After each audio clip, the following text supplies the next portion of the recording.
Therapy after total joint replacement is variable for each joint that's replaced. Starting with knee replacement, it requires a lot of therapy, I believe. It is important to have the therapist guide the patient through getting their motion and getting their strength. Physical therapy is very important for recovery after knee replacement surgery. That's really the best way to get swelling control, strength improvement, range of motion, and really therapists do a good job of helping modulate knee pain. With hip replacement surgery, it doesn't have to be necessary. Some people do benefit from physical therapy after hip replacement, but not everyone does. The vast majority of the hip replacements I do never see a physical therapist because they don't need to. Shoulders are middle ground. Early on, we focus on regaining motion.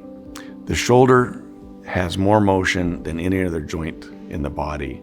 I mean, its cone of motion to go all around you is incredible.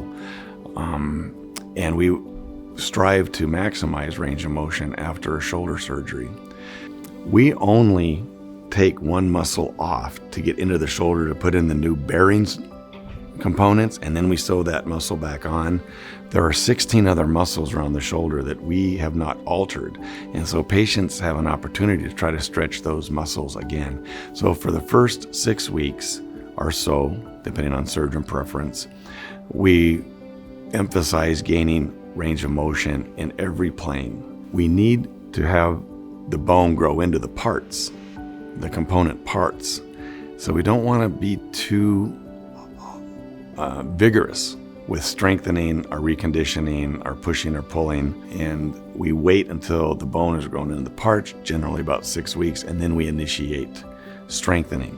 Many patients can do the stretches on their own for the first 6 weeks. Some need help with therapy. Usually at 6 weeks, everybody goes to therapy to learn the strengthening exercises. You can certainly these days Google everything and try to do this on your own with exercises, and there's the occasional study suggesting that that's adequate. But I've found that left to their own devices, patients tend to either do too little or too much. They're not doing the right things. They develop muscle imbalances or stiffness that then leave them unsatisfied with the final outcome.